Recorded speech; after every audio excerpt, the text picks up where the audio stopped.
Morning students. 11th class 7 chapter आपका correlation है, जिसके अंदर आपको इंट्रोडक्शन दिया हुआ है और उसके बाद में डायग्राम और रिलेशनशिप बता रखे हैं।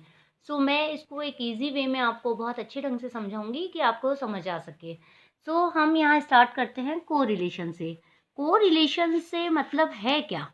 हम यहाँ पर जब ये बता सकते हैं कि रिलेशन मतलब कि दो चीज़ों के बीच संबंध, कोई भी दो चीज़ें जो हमारी यहाँ पर हमें बताई गई है, जैसे कि मैं मान लो x और y, यहाँ पर दो चीज़ें हैं या दो कोई भी हो, कोई भी दो चीज़ों के बीच संबंध रिलेशन, तो उनका को करना को रिलेशन कहलाता है। इसके अंदर हम ये बता सकते हैं कि there any relation between two variables. तो को रिलेशन का मतलब ही है कि दो वेरिएबल्स के बीच में रिलेशन बताना।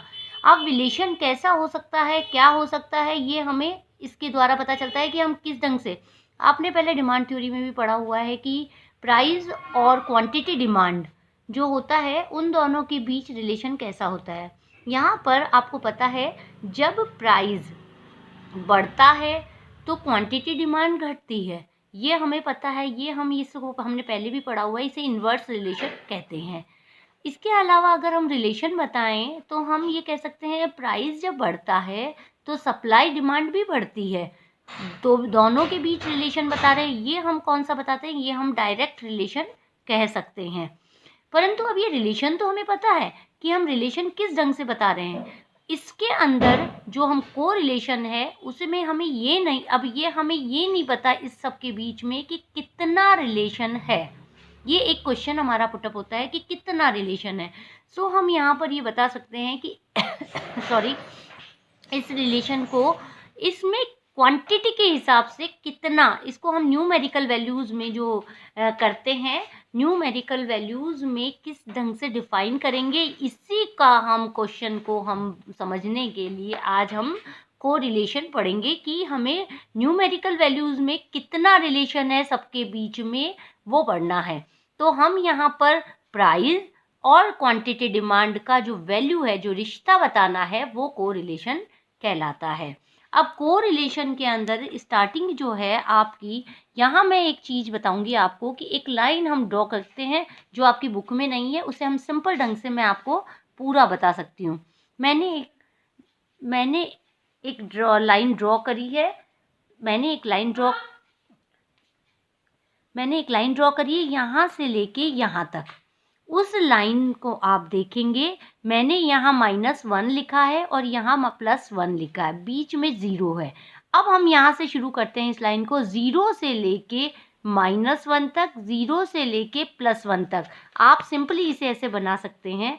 सबसे पहले एक लाइन बनाई, उसमें यहाँ तक हमने ये 0, एक सिंपल लाइन बनाई, ये +1, ये -1। अब आप इसको बना लीजिए पहले, फिर मैं इसको समझाऊंगी। देन इसके बाद मैंने यहाँ पर डाला पॉइंट -9, 0.75, 0.25 माइनस के, ये है हमारे माइनस के। जबकि यहाँ पर हम सेम वैल्यू लेंगे 0.25 प्लस का, 0.75 माइनस का, और प्लस का 0.9, ये भी प्लस के। तो 0 से इधर की वैल्यू प्लस में, 0 से इधर की वैल्यू माइनस में, सेम मैंने ये बना रखा है। अब इसको ध्यान से देखेंगे हम कि जो रिलेशन होता है वो किस ढंग से बनता है। अब यहाँ पर हम इस लाइन के द्वारा हम समझ सकते हैं कि रिलेशन पॉजिटिव है या नेगेटिव। इसे हम क्वांटिटी वैल्यू के द्वारा भी नाप सकते हैं। जब मैंने यहाँ पर, आपको पता है कोई भी रिलेशन नेगेटिव या पॉजिटिव होता है।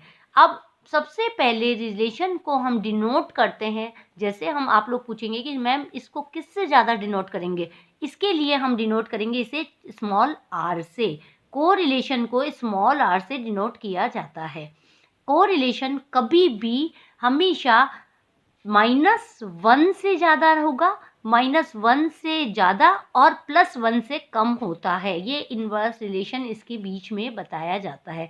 आप इसे ध्यान से हमेशा देखिए, अगर +1 से ज़्यादा होता है और -1 से कम होता है तो ये को रिलेशन गलत होता है, कभी नहीं होता है।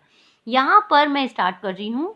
यहाँ पर 0.9 से लेके 0.9 से आप 1 तक देखेंगे, -1 तक,